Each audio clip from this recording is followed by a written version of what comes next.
Now, the wife of a notorious paedophile has been given a suspended prison sentence for illegally accessing information about his victims. Andreas Logins raped and assaulted several girls and boys at the children's home where he worked in Nottingham.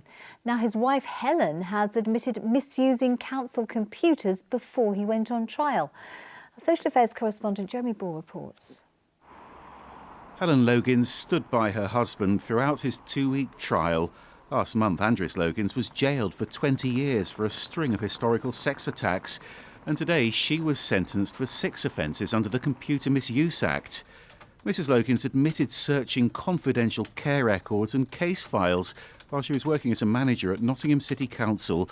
She was looking for information about people who'd accused her husband of abusing them. Observation Centre. That abuse took place at the Beechwood Children's Home in Nottingham 3 decades ago, when Andreas Logins was a residential social worker.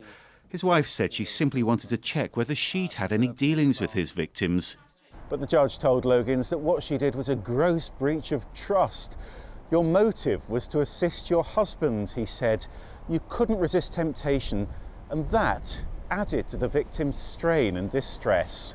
We've heard outlined in great detail the massive impact it had upon them at the worst point in their lives, going through all the trauma of the trial. Helen Logins had an absolutely massive amount of information that she was able to see. We're talking about hundreds of pages of documents that were gone through in great detail, at great length, in the comfort of her own home. In a statement, Nottingham City Council said Logins' actions were a significant breach of professional and ethical standards. The authority says it's pleased that didn't affect the successful prosecution of her husband, and it's committed to protecting the privacy of everyone the council supports. Logins has now been sacked, and today she received a 12-month suspended prison sentence.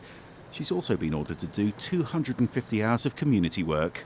Jeremy Ball, BBC's Midlands Today, Nottingham.